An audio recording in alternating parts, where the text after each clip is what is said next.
So you think you want to do short sales. If you're serious, then you better watch this before you get involved.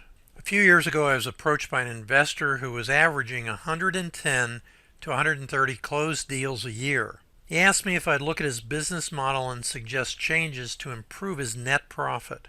His business model was to do short sales and then wholesale the properties. He prospected using list pendens information in a way that most investors don't try. Without getting into the specific metrics of his business, he was generating a net profit after all expenses of $10,000 per closed deal.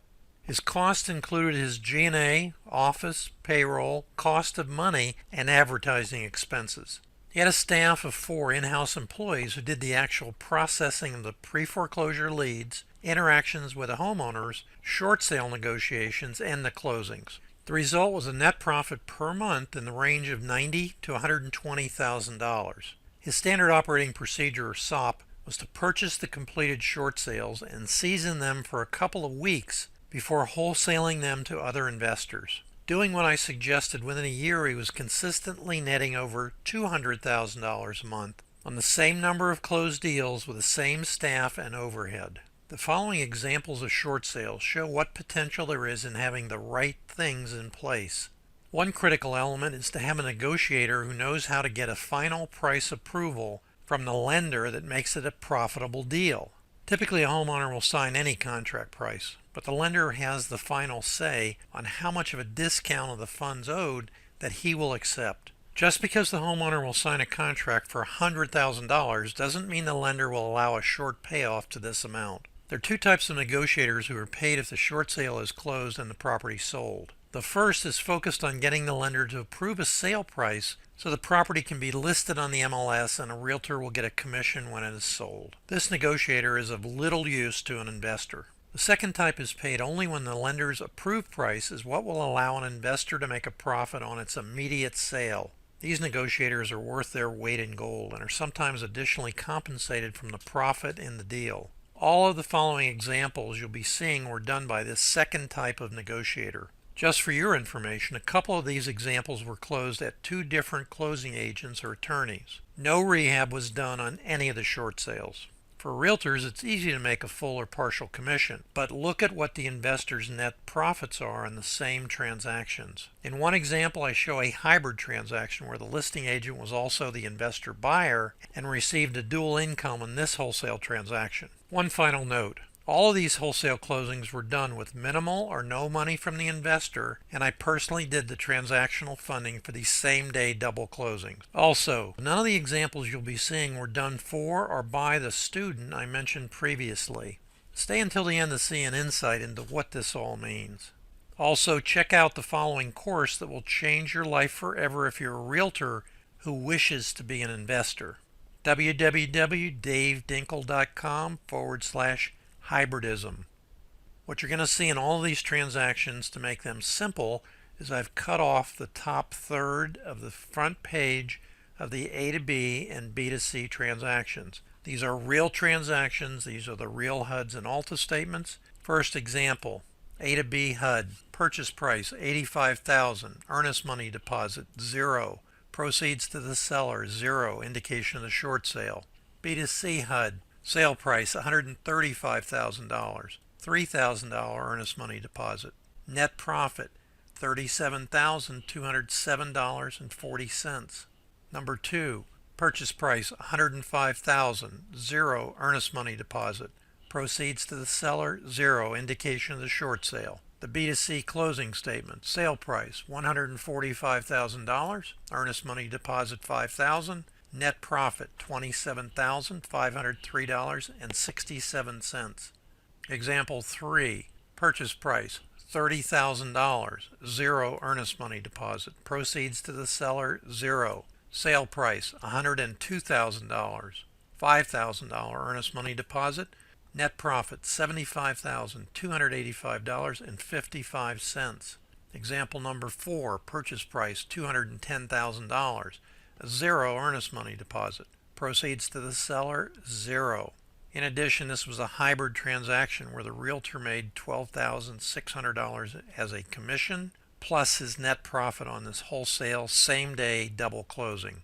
Sale price $277,000, zero earnest money deposit. Pretty unusual, nonetheless there it is. Net profit $37,511.65 plus his commission $50,111.65. Next example, purchase price $75,000, zero earnest money deposit. Proceeds to the seller, nothing. B2C HUD, purchase price $125,000, $6,000 earnest money deposit. Net profit $39,857.73.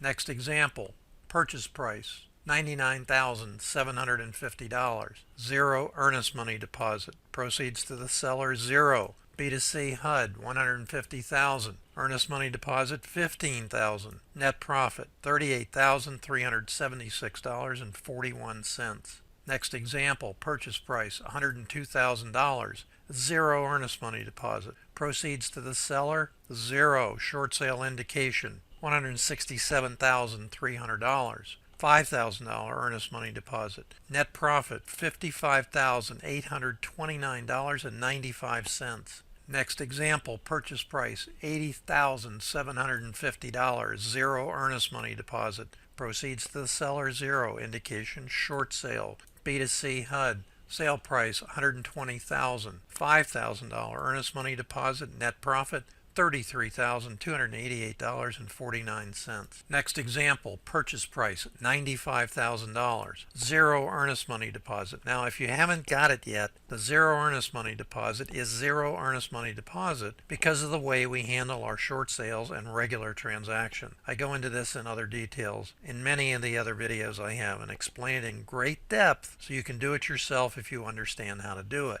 Proceeds to the seller, typically zero. That's because it's a short sale. B2C HUD, $155,000 sale price, $2,500 earnest money deposit. Net profit, $43,810.93. Next example, $415,000 purchase price, zero earnest money deposit. Proceeds to the seller, zero. Sale price $650,000, $15,000 earnest money deposit. Net profit $179,530.16. No money, same day, short sale, wholesale, double closing. Remember, this is a same day double closing with no money in the transaction by the original investor, wholesaler, in this case a student. Next example, $120,000 purchase price, zero earnest money deposit. Proceeds to the seller, zero because it's a short sale. I'm not going to labor that on the next one. B2C HUD, sale price $230,000, $5,000 earnest money deposit. Net profit $94,379.99. If you're asking yourself, why is this a best kept secret? It's not. It's because you're not doing the short sales properly. Next example, $132,127.19 purchase price. $1,000 earnest money deposit. Yay, had to put up an earnest money deposit. Proceeds seller, zero. B2C HUD, $172,000. $3,000 earnest money deposit. Net profit, $44,763.09 less the earnest money deposit that he put up, which was $1,000. Net profit, $43,763.09. Next one, $119,000 zero earnest money deposit. Proceeds to seller, zero. B2C HUD, sale price $160,000, $5,000 earnest money deposit. Net profit $33,212.54. Purchase price $70,000, $100 earnest money deposit. Proceeds to the seller. Here, in this case, seller got $2,280.76. I call it getaway money. B2C HUD, sale price $112,000. $3,000 earnest money deposit. Net profit $36,617.11 less $100. $36,517.11. Next example, $237,000 purchase price, $50 earnest money deposit. Proceeds to the seller. Oops, $821. Why? Because the HUD changed at the last minute and the seller walked away with $800 out of his $237,000 purchase price, or sale price in this case. B2C HUD, sale price $278,000. $10,000 earnest money deposit. Net profit, $13,655.19 less $50, $13,655.19.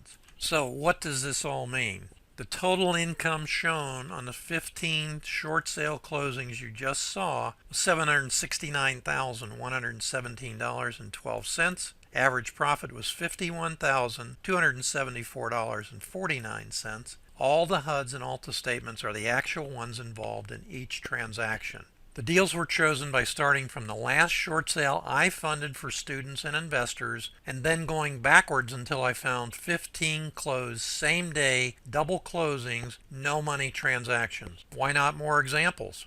Simply because it takes a long time to go over the HUDs, add animation and arrows, and copy the info into the presentation. I could have done more, but the result would have been the same. There are many rehabbers who would be very envious of these net profits. Rehabbers work for months and months, and their profits are dependent on many uncontrollable and unforeseen circumstances. In wholesaling, you know what you have and should not even risk your earnest money deposit if you do it correctly.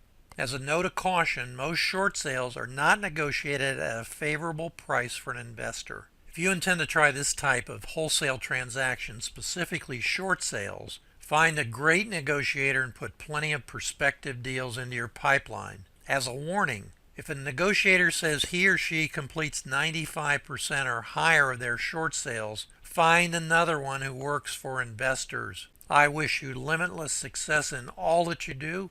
I'm Dave Dinkle.